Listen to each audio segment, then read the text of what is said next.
Salut! Dans la première vidéo, on a évoqué l'argument de l'homme de paille et on a brièvement rappelé son contraire, le Stillman, pour introduire un Stillman sous stéroïdes, la charité herméneutique. Pour résumer rapidement, la charité herméneutique est une attitude qui consiste à produire soi-même les conditions de pertinence de la phrase qu'on vous exprime. C'est se poser tout un tas de questions, avant même de choisir une interprétation, pour donner toute sa chance à la position de l'interlocuteur. Si on met cette attitude-là sous stéroïdes, ça devient ce qu'on pourrait appeler la charité perspectiviste. Ça renvoie à la capacité à se mettre à la place de l'autre. Ça peut faire écho à la question du perspective taking qu'on évoquait brièvement dans la vidéo sur la place d'autrui dans notre histoire personnelle. Je ne suis pas un spécialiste de cette notion, il faudra l'aborder plus en détail plus tard. Ce qu'on dira pour le moment, c'est que pour simuler correctement le point de vue d'autrui, il faut être capable d'imaginer le lieu d'où il parle. Pour le dire autrement, il s'agit de se donner une chance de comprendre dans quel monde ce qui est dit est vrai. Voilà une question magnifique. Dans quel monde ce que dit autrui est-il vrai ? En un sens, on pourrait dire que c'est chercher à comprendre autrui en tant qu'il est un monde, en tant qu'il exprime un monde. Cette idée fait écho à ce qui est développé dans la série de vidéos intitulée « C'est quoi être rationnel ?».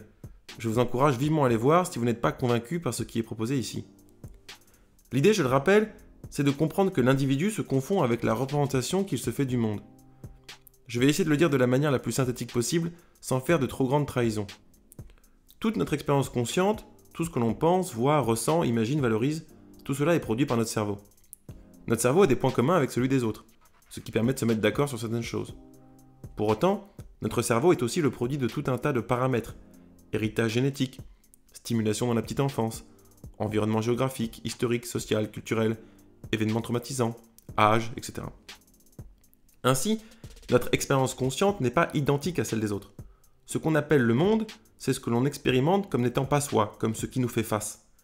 Mais même si l'on expérimente comme cette réalité indépendante, tout ce qu'on croit à son propos, c'est ce que notre cerveau nous en dit.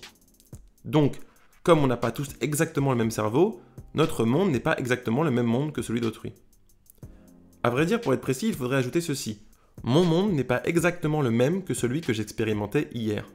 En fait, notre expérience consciente évolue à chaque instant, même de manière infime, et avec elle, l'image du monde que l'on construit. Bien sûr, il y a des choses qui ne changent pas, qui restent identiques, comme les mathématiques et la logique. Cela permet en quelque sorte de penser en dehors de son cerveau. Et les mathématiques occupent une place restreinte par rapport aux choses qui déterminent notre quotidien, les émotions, les croyances, etc. La plupart du temps, les désaccords tiennent à des différences de perception ou de sensibilité. C'est en cela que je veux dire qu'autrui exprime un monde. Sa perspective sur la réalité est une réalité, en tant qu'elle est le fait d'un cerveau, lui-même morceau de la réalité. Et sa perspective est un monde avec sa logique, ses échelles de valeurs, ses priorités, etc. Je dis cerveau pour aller vite, mais c'est évidemment le corps tout entier qui est concerné. Je veux dire que la conscience est un produit corporel et que le corps est de la matière. Entendre autrui, ça pourrait être s'ouvrir à son expérience consciente, à ce qu'il appelle réalité, s'ouvrir au monde qu'il exprime au moment où il parle. On pourrait voir là un indice de puissance mentale, la capacité à imaginer le plus de monde possible, pouvoir comprendre les logiques qui soutiennent le regard d'autrui. Et ne pas se contenter de scinder le discours de nos interlocuteurs de manière binaire en biaisé, non biaisé, ni même en rationnel, irrationnel. Comprendre et sentir les affects, donc les émotions et les sentiments qui interviennent dans la logique d'autrui, c'est fondamental. Puisque, faut-il le rappeler, être rationnel, ce n'est pas refuser que les émotions jouent un rôle dans nos jugements. Il faut donc engager notre sensibilité, notre capacité à imaginer et à projeter des expériences affectives derrière les mots employés par autrui. Essayer de comprendre quelles expériences se cachent derrière telle croyance ou telle pensée. Il ne paraît pas dingue d'imaginer qu'être petit ou grand, fort ou faible, malade ou en bonne santé, bête et moche ou beau et intelligent, tout ceci implique des expériences du monde différentes et donc des manières de voir et concevoir le monde différentes. On comprendra sans peine que ce constat s'applique aussi selon qu'on est plutôt riche ou plutôt pauvre, selon son genre ou sa sexualité, si on est blanc ou pas blanc, qu'on a du pouvoir ou non, etc. Je serais prêt à parier un petit paquet sur le fait qu'une bonne part des incompréhensions tiennent à la difficulté ou carrément au refus d'imaginer la perspective de l'autre. Bien sûr, ce refus demande également à être compris, si l'on veut espérer le renverser. Il faut aussi tenter de comprendre celui qui ne peut ou ne veut pas comprendre. Sinon, c'est l'échec assuré. Spinoza, au début de son traité politique, l'exprime ainsi. « J'ai pris grand soin de ne pas tourner en dérision les actions humaines, de ne pas les déplorer ni les maudire, mais de les comprendre. En d'autres termes, les sentiments, par exemple d'amour, de haine, de colère, d'envie, de glorification personnelle, de joie et peine par sympathie, enfin tous les mouvements de la sensibilité n'ont pas été, ici, considérés comme des défauts de la nature humaine. Ils en sont des manifestations caractéristiques, tout comme la chaleur, le froid, le mauvais temps, la foudre sont des manifestations de la nature de l'atmosphère. C'est ce qu'on résume donc par cette formule célèbre, ne pas se moquer, ne pas pleurer, ne pas détester, mais comprendre.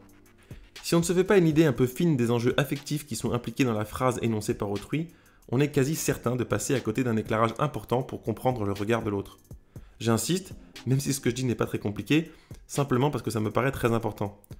La phrase « on ne devrait pas faire X » prend un sens très différent si vous avez l'impression que X renvoie à une expérience déplaisante, vraiment désagréable ou carrément traumatique.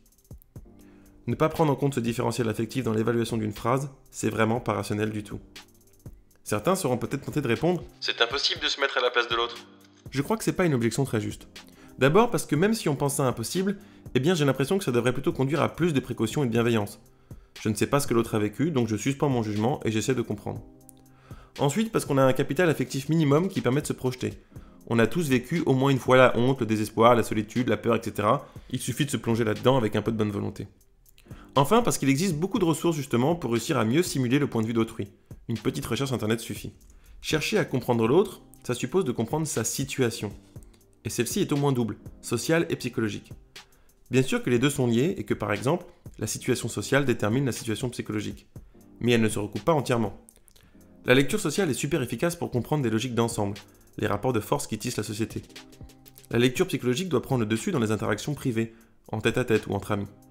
Des facteurs psychologiques comme la dépression ou l'angoisse peuvent concerner toutes les classes sociales et s'avérer parfois bien plus efficaces pour comprendre la position d'un individu particulier. Donnons un exemple tout simple.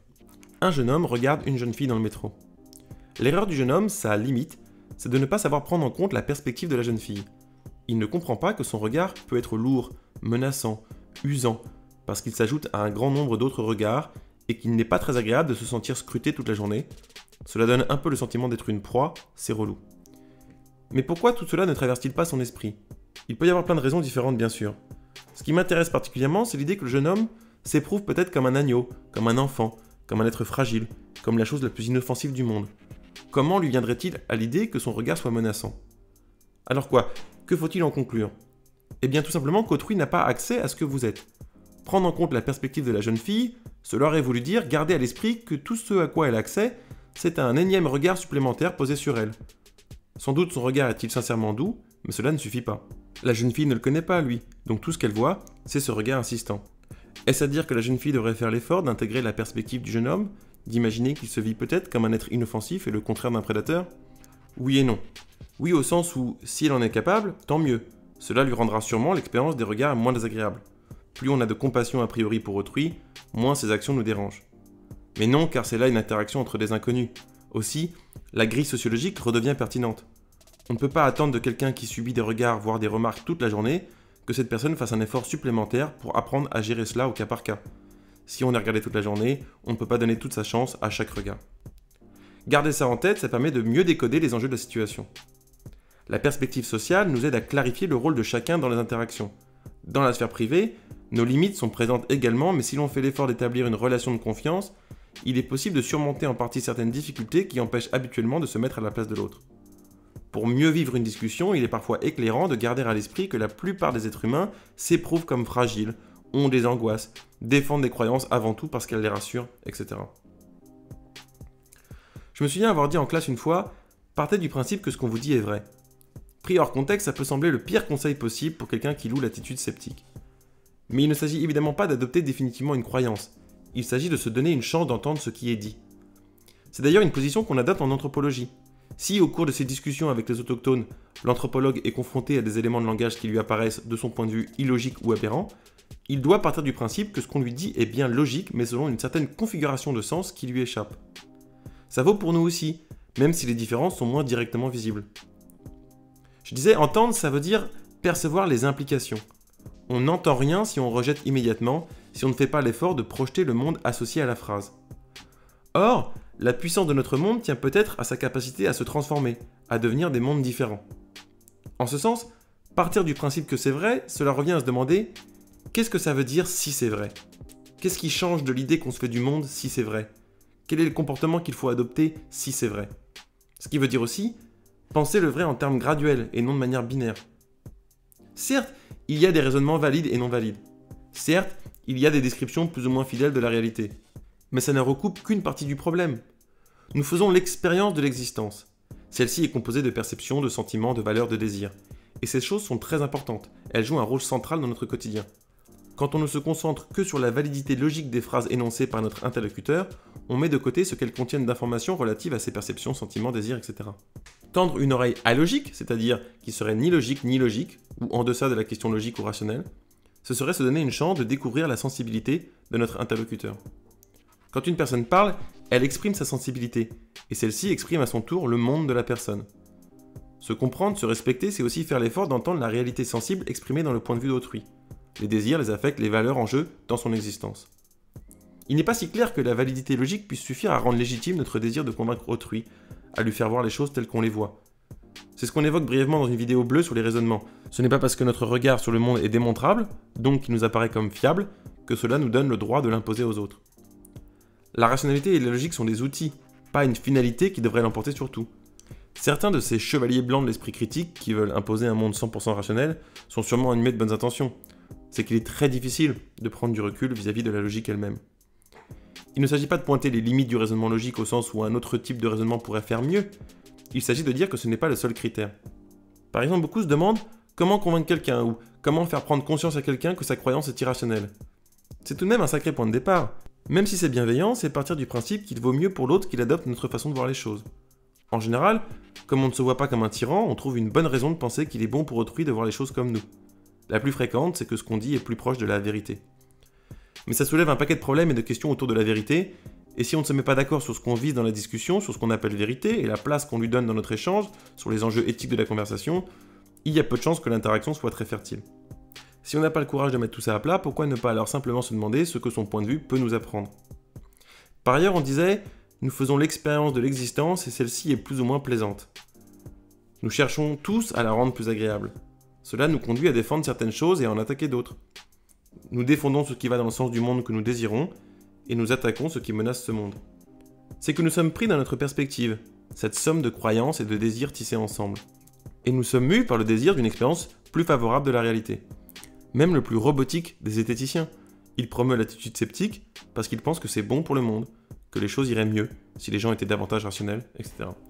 Et si par hasard il monte une chaîne YouTube, alors il milite publiquement pour ce qu'il identifie comme bon. Il promeut sa perspective sur le monde donc. Et s'il dit « je ne fais qu'analyser, je ne veux pas juger », c'est qu'il considère mieux d'être dans l'analyse, de ne pas s'engager. Le désengagement est un engagement. Et même l'amour de la vérité est concerné. Nous souhaitons mieux connaître le monde pour améliorer notre existence. Soit parce que nous croyons la recherche scientifique et la quête de connaissances bonnes pour le monde, soit parce que nous visons notre propre plaisir personnel. Nous avons tous des croyances plus ou moins spontanées ou réfléchies sur ce qui est plutôt bon ou plutôt mauvais. Ces croyances esquissent en creux notre système de valeurs. Ce système de valeurs est déterminant pour notre comportement. Il faut faire l'effort de l'interroger. C'est pour ça qu'il faut reconnaître l'importance des pensées qui se risquent explicitement au-delà du descriptif, qu'il faut donner une chance aux pensées qui osent proposer et dire « voilà comment il faudrait voir les choses ». Ce sont les pensées qui rendent explicite leur perspective. On ne peut pas se contenter d'identifier les croyances irrationnelles, on ne peut pas se satisfaire de pointer du doigt celui ou celle qui argumente mal, ni de déconstruire les complotismes les plus farfelus. D'autant que notre manière de douter et d'interroger les croyances est nécessairement elle aussi biaisée. Si l'étude de la rationalité rendait infaillible, ça se saurait. Et puis on fatigue. Ça demande beaucoup d'efforts d'être constamment en train de douter. Un coup de mou et hop, nos préjugés, nos préférences, nos valeurs viennent orienter notre doute. C'est normal, nous avons tous des inclinations, et personne n'est capable de les suspendre complètement. Celui qui doute sans garder ça à l'esprit prend le risque d'adopter un scepticisme orienté, un scepticisme biaisé par sa propre perspective sur ce qui est bon ou mauvais pour le monde. Ce qui est 2 fois plus dangereux parce qu'on se rassure en se disant qu'on est sceptique. La zététique, en ce sens, est menacée par le fantasme de la pure neutralité.